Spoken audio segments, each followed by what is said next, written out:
కనిపెట్టేస్తారంటావు మచ్చా? అస్సలు కనిపెట్టలేరు, కడుపు నిండకు తినచ్చు. ఏ మాట కా మాట, ఏర్పాట్లు మాత్రం సూపర్ గా చేస్తున్నారు మచ్చా. ముందు ఈ ఏర్పాట్లు ఆడుందో చూడు. మరి అదే నాకు నచ్చింది. ఇలాంటప్పుడు ఆచితూచి అడిగేయాలా, లేదంటే ఇంటికాడ తినేసి వచ్చింది ఇక్కడ కెమెరా కొడతారు. ఎవర్రా మీరా? పురుషోత్తంకి ప్రాణ స్నేహితుడు, స్వర్ణకి సొంత అన్న లాంటోని. దగ్గర బంధువులా? అవును, కానీ దూరం నుంచి వచ్చిండావు. ఎట్టయితే దగ్గర బంధువులు, సంతోషం. పెళ్లి చేసుకున్న వాళ్ళ పేరు నీకడ తెలుసు మామా.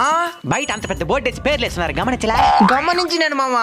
మరా తెలుగు తెలియదు కదా, అర్థం కాల. సరే ఫోటోలు దిగుదాం పద. దొరికేస్తాం మామా, భయంగా ఉన్నదా?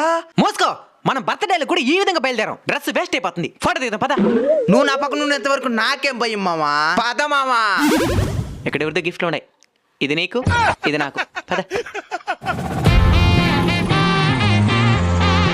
ఇంతకుముందు వాళ్ళు ఇచ్చిందే కదా. ఎవరు రెండోసారి ఇస్తే తీసుకోవా? తీసుకుంటాను. సరే కానీ కెమెరాను చూడు. దీని ఇంతకు ముందు ఇచ్చింది మా బంధువులే, దీంట్లో నా డబ్బులు కూడా సగం ఉండదు.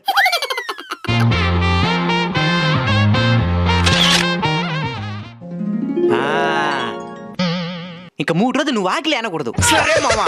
మీరు మా దగ్గర బంధువులు కదా, అప్పుడే ఎందుకు కూర్చునేరు? అన్నం సల్లారిపోతుందని. మనం దగ్గర బంధువులు, మనం ముందు వచ్చిన వాళ్ళు కొట్టించాలా? ఎంత పని చేసినాడు మచ్చా. పద మామ వడ్డిద్దామా.